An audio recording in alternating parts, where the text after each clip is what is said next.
Congress files में अब तक आपने देखा कैसे कांग्रेस ने पेंटिंग के नाम पर की पैसों की उगाही, कैसे कोयले को भी बना डाला घोटाले का शिकार, कैसे कॉमनवेल्थ घोटाला कर देश को किया शर्मसार, 2G घोटाला कर देश को लगाई करोड़ों की चपात।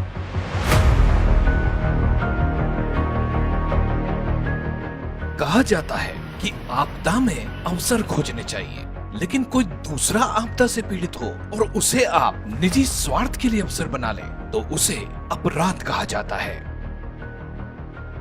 आदर्श घोटाले को लेकर सीबीआई की चार्जशीट में बड़ा खुलासा हुआ है। वो अपराध जो कांग्रेस ने किया और परेशान हुए हमारे शहीद जवानों के परिवार। इतिहास गवाह है कि धन कमाने के लिए कांग्रेस जितना नीचे गिरी है उतना नीचे तो कभी उनके राज में शेयर मार्केट भी नहीं गिरा। आदर्श सोसाइटी विवाद जिससे पूर्व सीएम सहित कई बड़े अधिकारियों का नाम जुड़ा है। सीबीआई ने अशोक चौहान को भी उसमें आरोपी बनाया है।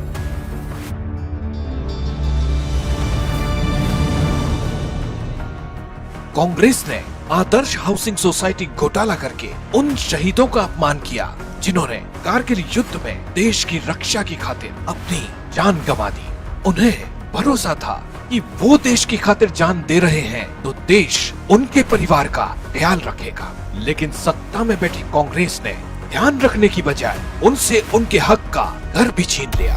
ये कहानी जुड़ी है 1999 के कारगिल युद्ध नायकों और शहीदों की वीरांगनाओं से, जिनके लिए दक्षिण मुंबई के कोलाबा में 31 मंजिला आदर्श हाउसिंग सोसाइटी बनाई गई थी।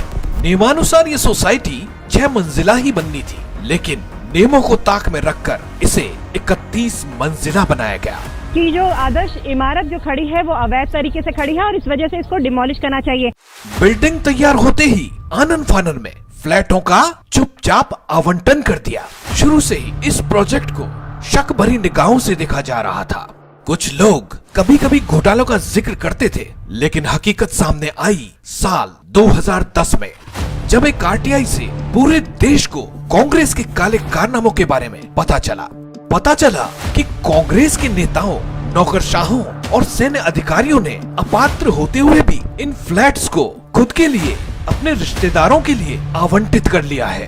कांग्रेस के नेताओं ने नियम तो इतनी आसानी से बदले जैसे नियम नहीं उनके ड्राइंग रूम के पर्दे हों। कांग्रेस इतनी जल्दी में थी कि ना तो इस बिल्डिंग को बनाने के लिए नौसेना से एनओसी ली गई, ना ही पर्यावरण के नियमों का ध्यान रखा गया।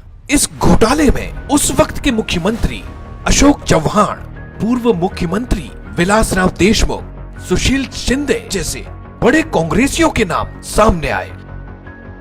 कई बड़े नौकरशाह के साथ साथ 2 पूर्व सेनाध्यक्षों NC विज और दीपक कपूर समेत रिटायर आर्मी अफसरों के नाम भी सामने आए थे। सेना की कोर्ट ऑफ इंक्वायरी में 2 सेना अध्यक्षों दीपक कपूर और NC विज को घोटालों का जिम्मेदार माना गया।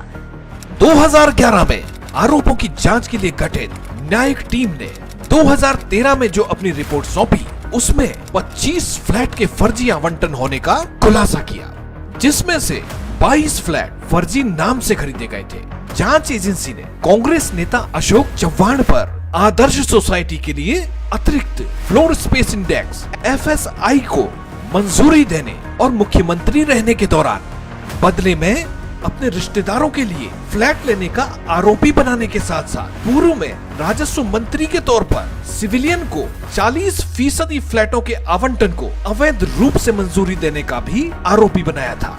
अपने नेताओं को बचाने के लिए कांग्रेस ने हर संभव कोशिश की। कुछ रिपोर्ट्स के मुताबिक नेताओं को बचाकर, अफसरों को फंसाकर कांग्रेस ने शहीदों के परिजनों को न्याय का स्वांग रचकर दिखाया। कांग्रेस उन परिवारों का दर्द महसूस भी नहीं कर सकती जिनके सिर से उन्होंने छत छीन ली।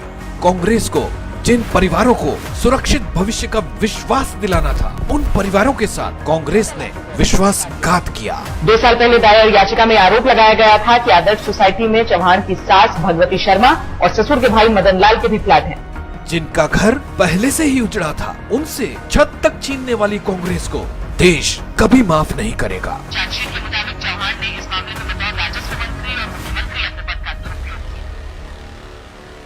कांग्रेस मतलब करप्शन के अगले एपिसोड में देखिए कांग्रेस ने घोटालों की शुरुआत 1948 में ही कर दी थी। ऑगस्टा वेस्टलैंड घोटाले में कांग्रेस के कई बड़े नेताओं के नाम का खुलासा हुआ है। वेस्टलैंड हेलीकॉप्टर सौदे के मामले में क्रिश्चियन मिशेल ने मिसेस गांधी का नाम लिया है। बोफोर्स का सौदा 1986 के मार्च महीने में हुआ था, जब तत्कालीन राजीव गांधी सरकार ने स्वीडन की एबी बोफोर्स कंपनी से 400 होवित्जर तोपें खरीदने का करार किया था।